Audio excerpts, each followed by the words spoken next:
بلکہ صدقے سے نہ صرف رزق میں اضافہ ہوتا ہے، بلائیں ٹلتی ہیں، زندگی میں اگر کوئی مشکل آ رہی ہے، کوئی بیماری آ رہی ہے، کوئی تکلیف آ رہی ہے تو اس کو بھی صدقہ ٹال دیتا ہے۔ جیسا کہ روایت میں کہا گیا ہے کہ صدقہ 70 بلاؤں کو ٹالتا ہے، تو اس لیے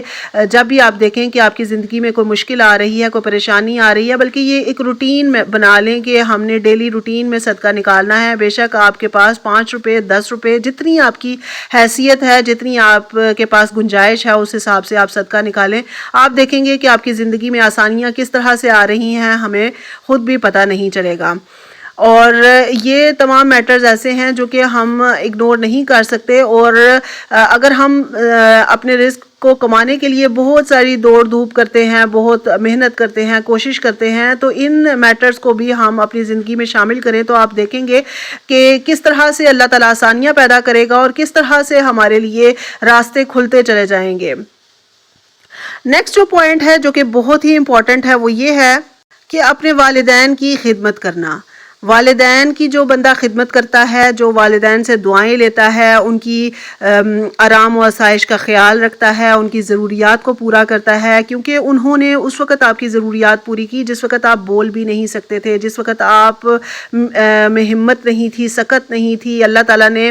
آپ کے والدین کو آپ کے لیے وسیلہ قرار دیا، ذریعہ قرار دیا، اس وقت انہوں نے آپ کو تنہا نہیں چھوڑا۔ انہوں نے آپ کی زندگی میں آسانی پیدا کرنے کے لیے بہت زیادہ محنتیں کی، بہت زیادہ مشقتیں کی، انہوں نے اپنی زندگی کو قربان کر دیا صرف اور صرف اس لیے کہ اپنی اولاد کے لیے آسانیاں پیدا کر سکیں۔ تو اس لیے ہمارا بھی فرض بنتا ہے کہ ہم اپنے والدین کی اچھے طریقے سے خدمت کریں، ان کی خواہش کا احترام کریں۔ اگر ان کے ذہن میں کوئی بات چل رہی ہے یا انہیں کسی چیز کی ضرورت ہے، ان کی دوائیاں، ان کی جو بھی ان کا لباس، ان کا پہناوا، ان کا رہن سہن، جو بھی ان کی ضرورت ہے اس کا خیال رکھتے ہوئے جو شخص اس طرح سے اپنے والدین کی خوشی کی خاطر ان کا احترام کرتے ہوئے ان کی خواہشات اور ان کی ضروریات کا خیال کرتا ہے، تو آپ یقین کریں کہ اللہ تعالیٰ اس کے لیے غیب سے اسباب فراہم کرتا ہے، کیونکہ جب آپ کے والدین آپ سے مطمئن ہوتے ہیں، وہ اللہ تعالیٰ سے ایک دلی طور پہ دعا کرتے ہیں، ایک تڑپ کی دعا کرتے ہیں، اور یہ ہو ہی نہیں سکتا کہ آپ کے والدین کی دعا آپ کے حق میں قبول نہ ہو۔ نیکسٹ جو پوائنٹ جو میں نے آپ سے کہا تھا کہ last point is most important point, وہ یہ ہے کہ آپ قرآن پاک کی تلاوت کرنا شروع کر دیں، اور خاص طور پہ سورہ واقعہ کو پڑھنا شروع کر دیں۔ سورہ واقعہ کا خاص طور پر رزق کے لیے بہت زیادہ فائدہ بتایا گیا ہے۔ احادیث میں وارد ہوا ہے کہ جو شخص سورہ واقعہ پڑھے گا وہ کبھی بھی فقر و فاقہ کا شکار نہیں ہوگا۔ تو احادیث کے مطابق ہمیں اس سورہ کو اپنی روٹین میں شامل کرنا چاہیے، نہ صرف یہ کہ اس سورہ کو، بلکہ جس گھر میں قرآن پاک کی تلاوت ہوتی ہے، جس گھر میں اس پاک کلام کی تلاوت ہوتی ہے، اللہ کا خاص ذکر کیا جاتا ہے، اس گھر میں خداوند متعال رحمت کے فرشتوں کو بھیجتا ہے، اور اس گھر میں شیطان کی کوئی جگہ نہیں ہوتی، اور شیطان یقیناً ہمیں پریشانیوں میں مبتلا کرتا ہے اور اللہ تعالیٰ ہمیں پریشانیوں سے نکالتا ہے۔ جہاں پہ رحمت کے فرشتے آتے ہیں وہاں پہ اگر کوئی آزمائش آئے گی بھی، پریشانی آئے گی بھی، تو اللہ تعالیٰ اتنا حوصلہ انسان کو عطا کر دیتا ہے کہ انسان اس پریشانی سے کس طرح سے نکلنا ہے، کس طرح سے نمٹنا ہے، انسان کو سمجھ آنا شروع ہو جاتی ہے۔ اس لیے یہ پوائنٹس بہت ہی امپورٹنٹ پوائنٹس تھے، یقین کریں کہ آپ ان کو اپنی ہیبٹ بنا لیں، آپ دیکھیں گے کہ آپ کو کتنا فائدہ ہوگا اور آپ کی زندگی میں کس طرح سے آسانیاں پیدا ہوتی چلی جائیں گی۔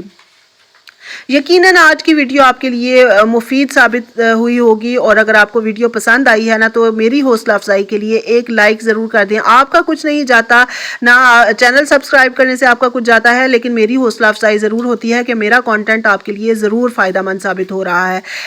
اس ماہ مبارک میں آپ جتنا صدقہ کر سکتے ہیں، جتنی اپنے والدین کی اطاعت کر سکتے ہیں، جتنی قرآن پاک کی تلاوت کر سکتے ہیں آپ کیجئے۔ آپ دیکھیں گے کہ آپ کے دن کس طرح سے بدلتے ہیں، کس طرح سے اللہ تعالیٰ کی ذات آپ کے لیے آسانیاں پیدا کرے گی۔ ہمیں خود بھی اس چیز کا احساس نہیں ہوگا، ہمیں پتہ ہی نہیں چلے گا، ہمیں خود سمجھ نہیں آئے گا کہ کس طرح سے اور کب کس طرح سے اللہ تعالیٰ نے ہمارے لیے راستے ہموار کیے۔ ویڈیو ذرا سی ہیلپ فل لگی ہو لائک کرنا مت بھولیے گا، چینل پر نئے ہیں سبسکرائب ضرور کیجیے گا تاکہ اسی طرح کا اچھا اور یوزفل کانٹینٹ میں اپنے ویورز کے ساتھ شیئر کرتی رہوں. اور اس مبارک مہینے میں مجھے اور میری فیملی کو بھی اپنی دعاؤں میں یاد رکھیے گا. یہاں پر کچھ نیاز بنا رہی تھی، اس کی ریسیپی میں نے آپ کے ساتھ شیئر کی، اور اس کے علاوہ سٹارٹ میں کچھ موسم کا صورتحال تھی، اور کچھ افطاری میں ہم نے سویاں وغیرہ بنائی تھی تو وہ آپ کے ساتھ ریسیپی شیئر کی. یقیناً آپ کو یہ آج کا ولاگ پسند آیا ہوگا. مجھے کمنٹ سیکشن میں ضرور شیئر کیجیے گا کہ آپ کو آج کا ٹاپک کیسا لگا. دعاؤں میں یاد رکھیے گا، اپنا خیال رکھیں. Thank you. اللہ حافظ.